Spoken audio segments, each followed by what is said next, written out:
नमस्कार दोस्तों। आज हम बात करने वाले हैं एक ऐसी किताब और एक ऐसे ऐतिहासिक घटना के बारे में जिसने पूरी मिडल ईस्ट हिस्ट्री को बदल दिया। आज की हमारी वीडियो है नकबा दी कैटास्ट्रॉफ के एसेंस पर। नकबा एक अरेबिक वर्ड है जिसका मतलब है विनाश या महाविपत्ति। यह शब्द 1948 में फिलिस्तीन के लोगों के लिए इस्तेमाल किया जाता है, जब लाखों फिलिस्तीनी लोग अपने घरों से बेघर हो गए। यह कहानी सिर्फ एक युद्ध की नहीं है, यह कहानी है जमीन, पहचान, पॉलिटिक्स और इंसानी दर्द की। नकबा को समझने के लिए हमें थोड़ा पीछे जाना पड़ेगा, जब फिलिस्तीन ऑटमैन एम्पायर के कंट्रोल में था।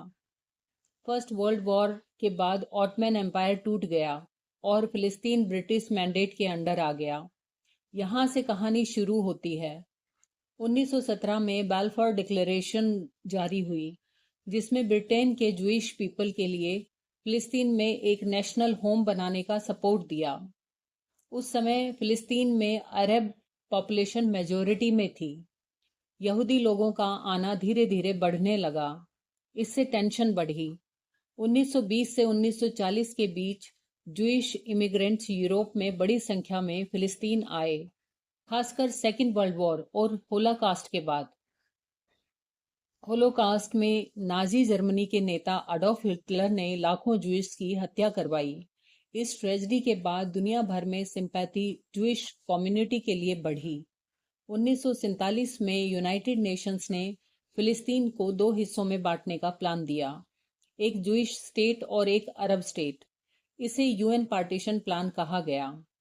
जूइश लीडर्स ने इसे एक्सेप्ट कर लिया, अरब लीडर्स ने इसे रिजेक्ट कर दिया, क्योंकि उनका यह मानना था कि यह प्लान अनफेयर है।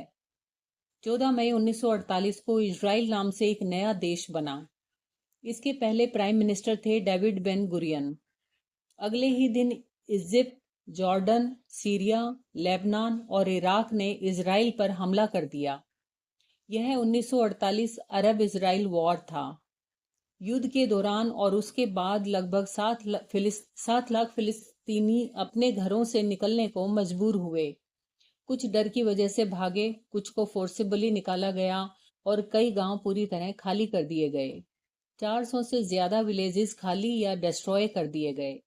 यही घटना फिलिस्तीनियंस के लिए नकबा कहलाती है। किताब का एसेंस यही बताता है कि नकबा सिर्फ 1948 की घटना नहीं है, बल्कि एक कंटिन्यूस प्रोसेस है। फिलिस्तीनियन के लिए यह सिर्फ जमीन खोने की बात नहीं थी, बल्कि आइडेंटिटी, कल्चर और फ्यूचर खोने जैसा था। रेफ्यूजी कैंप्स में लाखों लोग जॉर्डन, लेबनान, सीरिया और गाजा पट्टी में बसाए गए। गाजा पट्टी और वेस्ट बैंक बाद में इजराइल के कंट्रोल में आ गए, खासकर 1967 का 6 दिवसीय युद्ध के बाद। किताब में बताया गया है कि कैसे फिलिस्तीनियन रेफ्यूजी आज भी राइट ऑफ रिटर्न, यानी अपने पुराने घरों में लौटने का अधिकार मांगते हैं। इजराइल का पर्सपेक्टिव अलग है। उनका कहना है कि यह एक इंडिपेंडेंस वॉर था, जिसमें उन्होंने सर्वाइवल के लिए लड़ाई लड़ी।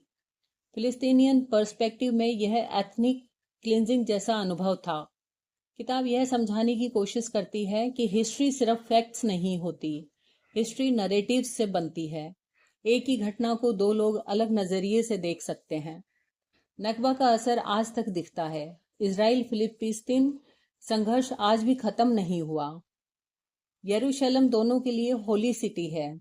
अल अक्सा मस्जिद मुस्लिम्स के लिए पवित्र है और वेस्टर्न वॉल ज्यूज के लिए सैक्रेड है। यह कन्फ्लिक्ट जमीन का नहीं है, यह फेथ, पॉलिटिक्स और हिस्ट्री का मिक्स है।